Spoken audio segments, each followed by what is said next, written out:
નમસ્કાર મિત્રો, મારી યુટ્યુબ ચેનલમાં ફરી એકવાર આપનું હૃદયપૂર્વક સ્વાગત છે।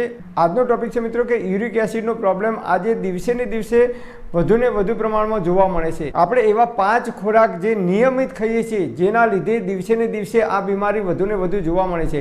હવે યુરિક એસિડનો પ્રોબ્લેમ વધે તો કયા કયા ખોરાક આપણે ના ખાવા જોઈએ? તો સૌથી પહેલાં જોઈએ તો યુરિક એસિડનો પ્રોબ્લેમ આવે તો કેવા લક્ષણો હોઈ શકે છે? તો યુરિક એસિડનો પ્રોબ્લેમ આવે એટલે શરીરમાં બળતરા થવી, હાથ પગના સાંધા જકડાઈ જવા, સવારે ઉઠીએ એટલે પગે સોજા આવવા, પિત્ત દોષ વધે છે, ગરમી વધે છે અને એ ગરમી આપણા લોહીની અંદર જ્યારે ભળે છે, એ પિત્ત જ્યારે આપણા લોહીની અંદર ભળે છે ત્યારે અનેક પ્રકારની બીમારીઓ આવવાની શરૂઆત થઈ જાય છે। સૌથી પહેલાં તો જે લોકોને યુરિક એસિડનો પ્રોબ્લેમ છે એવા લોકોએ ચા બંધ કરવી જોઈએ। સવારે ઉઠીને તમે ચા પીતા હોય કે કોફી પીતા હોય તો તમારે સંપૂર્ણપણે ચા બંધ કરવી જોઈએ, તો જ યુરિક એસિડમાં કંટ્રોલ થશે। 50% યુરિક એસિડના રોગની અંદર તમને રાહત થશે, લાભ થશે। આની અંદર સફેદ ખાંડ આપણે વાપરીએ છીએ, એને ખાંડને સફેદ બનાવવા માટે એની અંદર કેમિકલ નાખવામાં આવે છે, એટલે કે આપણે ખાંડ નથી ખાતા પણ સલ્ફર ડાયોક્સાઇડ ખાઈએ છીએ। એ શરીરની અંદર એસિડિક પદાર્થો વધારવાનું કામ કરે છે। તો સૌથી પહેલાં તો જે લોકોને યુરિક એસિડનો પ્રોબ્લેમ છે એમને ચા સંપૂર્ણપણે કાયમ માટે જીવો ત્યાં સુધી બંધ કરી દેવી પડે। નંબર 2, સફેદ મીઠું એ આજકાલ આપણે પ્રમાણ વધાર્યું છે। દાણેદાર મીઠાને સફેદ બનાવવા માટે, દાણેદાર બનાવવા માટે એની અંદર કેમિકલનો ઉપયોગ કરવામાં આવે છે, એટલે એ કેમિકલવાળું મીઠું આપણે રોજ ખાઈએ અને ઘણા લોકો તો ઉપરથી ભભરાવીને આપણે મીઠું ખાઈએ છીએ, એ યુરિક એસિડ વધારવામાં સૌથી મહત્ત્વનું પરિબળ ધરાવે છે। ઘણા લોકો ટામેટું કાપે, કાકડી કાપે કે કોઈ કચુંબર બનાવે કે કાચી કેરી કાપીએ તો આપણે ઉપરથી મીઠું ભભરાવીને ખાઈએ છીએ। ઘણા લોકો છાશની અંદર જીરું અને મીઠું નાખીને ખાય છે। તો આ કાચું મીઠું આપણે ખાઈએ છીએ, એના લીધે શરીરમાં યુરિક એસિડનો પ્રોબ્લેમ વધે છે। તો આ કાચું મીઠું ક્યારેય આપણે ખાવું જોઈએ નહીં। તમારે મીઠું ખાવું હોય તો સફેદ મીઠું બિલકુલ બંધ કરી દો, એની જગ્યાએ સિંધ મીઠું જેના પથરા બજારમાં મળે છે તૈયાર, ટ્રેક્ટરમાં વેચાવાય છે, પથરા લાવી અને ઘરે જાતે બનાવી અને એ મીઠું તમે જો ખાશો, સિંધ મીઠું જે કુદરતી રીતે પાકે છે, એમાં કોઈ પણ પ્રકારના કેમિકલનો ઉપયોગ, રસાયણનો ઉપયોગ કરવામાં આવતો નથી, એ મીઠું તમે ખાવાનું રાખશો। નંબર 3, રિફાઇન્ડ અને ડબલ રિફાઇન્ડ તેલ ખાવાની આપણે શરૂઆત કરી છે છેલ્લા 35-40 વર્ષથી, ત્યારથી એક પછી એક બીમારીઓ વધુને વધુ જોવા મળે છે। તો આપણા બાપ દાદાઓ આજથી 40-50 વર્ષ પહેલાં તમે જુઓ તો એ લોકો રિફાઇન્ડ કે ડબલ રિફાઇન્ડ તેલ ખાતા નહોતા। લાકડાની ગાણીનું શુદ્ધ સિંગ તેલ, તલનું તેલ અને સરસવનું તેલ અને કોપરાનું તેલ, જે સિઝન પ્રમાણે લોકો તેલ ખાતા હતા। અને આજે આપણે વર્ષમાં 3 કે 4 ડબ્બા તેલ લાવી અને સિંગ તેલ ખાય છે, કેટલાક લોકો કપાસિયા તેલ ખાય છે, કેટલાક લોકો સૂરજમુખીનું તેલ ખાય છે। તો આ બધા જ રિફાઇન્ડ અને ડબલ રિફાઇન્ડ તેલ ખાઈએ છીએ, એનાથી યુરિક એસિડનો પ્રોબ્લેમ થાય છે ને થાય છે। કારણ કે આ તેલને રિફાઇન્ડ કરવા માટે એની અંદર કેમિકલ નાખવામાં આવે છે, એ તેલને બોઇલ કરવામાં આવે છે, ઉકાળવામાં આવે છે અને પછી જ એ તેલ બજારની અંદર વેચાવા આવે છે। તો રિફાઇન અને ડબલ રિફાઇન તેલ ક્યારેય ખાવું જોઈએ નહીં, એની જગ્યાએ આપણે લાકડાની ગાણીનું શુદ્ધ તલનું તેલ, મગફળીનું તેલ કે ટોપરાનું તેલ, આ 3માંથી ગમે તે એક તેલ તમે તમારી અનુકૂળતા પ્રમાણે ખાઈ શકો છો। અને નંબર 4, દૂધ અને દૂધની તમામ બનાવટો યુરિક એસિડનું પ્રોબ્લેમ કરવામાં સૌથી મહત્ત્વનો ભાગ ભજવે છે। અત્યારે હાલ જે કંઈ દૂધ આપણે ખાઈએ છીએ, દૂધ પેકિંગવાળું દૂધ આવે છે, કોથળીમાં દૂધ આવે છે, એ પાવડરથી બનાવેલું આવે છે, એની અંદર પ્રિઝર્વેટિવ નાખવામાં આવે છે, લોંગો ટાઈમ ચાલે એટલા માટે। અને પહેલાંના જમાનામાં આપણા બાપ દાદાઓ, વડવાઓ ભેંસ દોઈ કે ગાય દોઈ અને તાજું જ દૂધ ખાતા હતા અને રાત્રે જ ખાતા હતા। અને આજકાલ ઘણા બધા લોકો સવારે દૂધ પીવે છે। આયુર્વેદ મુજબ સવારે ક્યારેય દૂધ પીવાય નહીં। દૂધ પીવું હોય તો એ સાંજે સૂર્યાસ્ત પહેલાં ખીચડી સાથે તમે દૂધ લઈ શકો છો, અને એ દેશી ગાયનું શુદ્ધ દૂધ હોય તો એ અતિ ઉત્તમ બોડી માટે છે। ના મળે તો ભેંસનું દૂધ થોડુંક ખાઈ શકાય, પણ યુરિક એસિડનો પ્રોબ્લેમ જે લોકોને છે એમને દૂધ અને દૂધની બનાવટો એટલે કે માખણ છે, ઘી છે, પનીર છે, બટર છે, જે કંઈ દૂધમાંથી બને છે તમામ પ્રકારની બનાવટો હોય કે દૂધમાંથી બનતી જેટલી પણ મીઠાઈ હોય કે સફેદ ખાંડમાંથી બનતી જેટલી પણ મીઠાઈ હોય એ બિલકુલ બંધ કરી દેવી જોઈએ। જે લોકોને યુરિક એસિડનો પ્રોબ્લેમ થયો છે એવા લોકોએ તો સંપૂર્ણ બંધ કરવી જોઈએ। અને યુરિક એસિડથી બચવું હોય ભવિષ્યની અંદર તો પણ આ બધી આપણે આઈટમો બિલકુલ ઓછી કરી દેવી જોઈએ। એની જગ્યાએ દેશી ગાયનું શુદ્ધ ઘી તમે ખાઈ શકો છો, એ પણ ઘરે જાતે બનાવેલું હોય તો।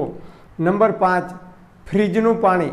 આજકાલ તમે જુઓ તો મોટા ભાગના બાળકો પણ ફ્રીજનું પાણી પીતા થઈ ગયા છે. મોટા ભાગના તમે કોઈ પણ જગ્યાએ આપણે સંસ્થામાં જઈએ, શાળા કોલેજોમાં જઈએ તો ત્યાં પણ વોટર કુલર મૂકેલા હોય. ગવર્મેન્ટ કોઈ પણ ઓફિસોમાં આપણે જઈએ તો ત્યાં પણ વોટર કુલર મૂકેલા હોય છે.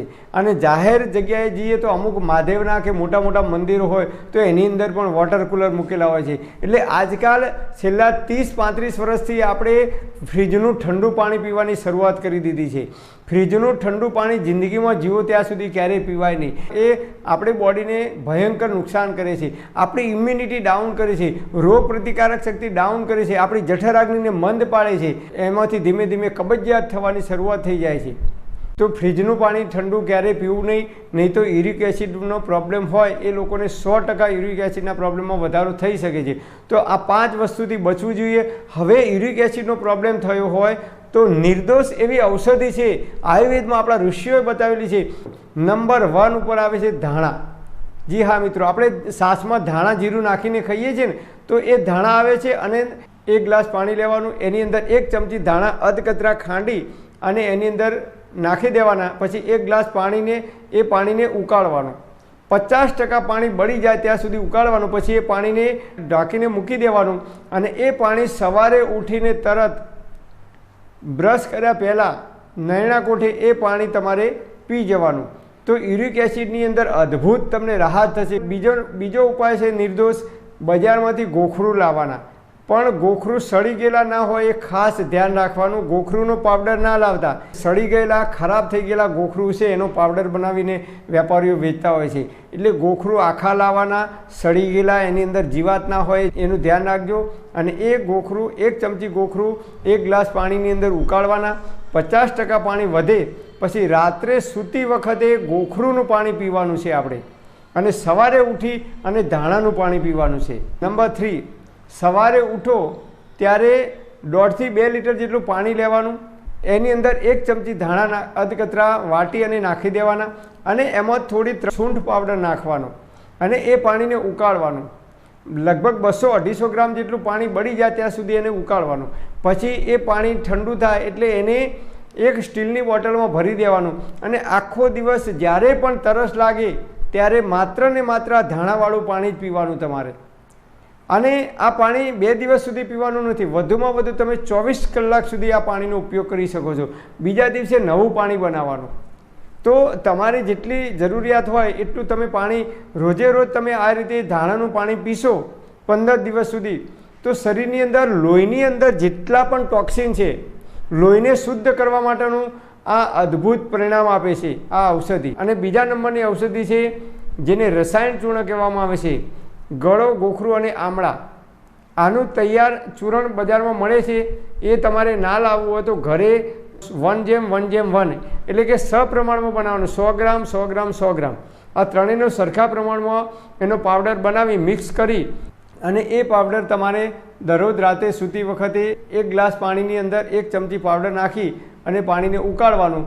50% પાણી બળી જાય પછી એ પાણી તમે પી શકો છો. ખોરાક કયો ખાવો અને કયો ના ખાવો એ જોઈએ. તો જે લોકોને યુરિક એસિડનો પ્રોબ્લેમ છે એવા લોકોએ દૂધની તમામ આઇટમો બંધ કરવાની, એટલે કે દૂધ અને સફેદ ખાંડમાંથી બનતી તમામ પ્રકારની મીઠાઈ બંધ કરવાની. નંબર 2, દાણાવાળા શાકભાજી તમારે બિલકુલ બંધ કરવાના છે. દાણાવાળા શાકભાજી એટલે કે ભીંડો છે, ગવાર છે, ચોળી છે, પાપડી છે, વાલોડ છે, વટાણા છે, જેની અંદરથી દાણા નીકળે છે એવા શાકભાજી તમારે બિલકુલ એવોઇડ કરવાના છે યુરિક એસિડનો પ્રોબ્લેમ હોય એવા લોકોએ. અને એની જગ્યાએ તમારે દૂધી, તુરિયા, ગલકા આનું શાક ખાવાનું. અને નંબર સૌથી શ્રેષ્ઠમાં શ્રેષ્ઠ શાક છે પમ્પકિન, જેને કોળું કહેવામાં આવે છે, જેનું ગુજરાતીઓ માત્ર આપણે યજ્ઞ કરીએ, હવન કરીએ તો એની અંદર કાપવા માટે ઉપયોગ કરીએ છીએ. પણ એ કોળું છે એ 120 દિવસ સુધી તમે મૂકી રાખો તો ક્યારેય ખરાબ થતું નથી. એને ફ્રીજમાં મૂકવાની પણ જરૂર પડતી નથી. અને આયુર્વેદમાં સૌથી બેસ્ટ ઔષધિ માનવામાં આવે છે. પિત્ત પ્રકૃતિ હોય, શરીરમાં ગરમી વધી હોય, શરીરમાં યુરિક એસિડનો પ્રોબ્લેમ વધ્યો હોય તો એ એસિડિક તત્વોને શાંત કરવા માટે તો આલ્કલાઇન આપણે ખોરાક ખાવો જોઈએ. તો આ આલ્કલાઇનમાં સૌથી બેસ્ટ છે એ પમ્પકિન, કોળું છે. તો કોળાનો જ્યુસ પણ આપણે અડધો ગ્લાસ રોજ પી શકાય, અથવા કોળાનું શાક તમે નિયમિત ખાવાનું રાખશો તો બોડી માટે અતિ ઉત્તમ ફાયદાકારક છે. તો આપણે વેલાવાળા શાકભાજી ખાવા જોઈએ, દાણાવાળા શાકભાજી અવોઇડ કરવા જોઈએ. બાજરીનો રોટલો એ ઉષ્ણ છે, દહીં એ ગરમ છે, ઉષ્ણ નહીં અતિ ઉષ્ણ છે, તો દહીં પણ ના ખાવું જોઈએ. ભીંડો, રીંગણ, આ જે ગરમ પદાર્થો છે એ ગરમ પદાર્થોનું સેવન આપણે યુરિક એસિડનો પ્રોબ્લેમ હોય એવા લોકોએ બિલકુલ ના કરવું જોઈએ. તો આટલે આપણે ખોરાકમાં પરિવર્તન કરીશું, પ્રકૃતિના નિયમોનું પાલન કરીશું, તો જ્યાં સુધી જીવીશું ત્યાં સુધી તંદુરસ્ત અને નિરોગી રહી શકીશું. પણ હા મિત્રો, તમારે કોઈ ડૉક્ટરની કે વૈદ્યની દવા ચાલતી હોય કે કોઈ લાંબા ગાળાની બીમારી હોય તો તમારે ડૉક્ટર કે નિષ્ણાત વૈદ્યની સલાહ લીધા પછી જ આ પ્રયોગ કરવા માટે વિનંતી. પરમપિતા પરમાત્મા આપ સર્વેને તંદુરસ્ત અને નિરોગી રાખે એવી હૃદયપૂર્વક મારી પ્રાર્થના. Thanks for watching my video. Thank you.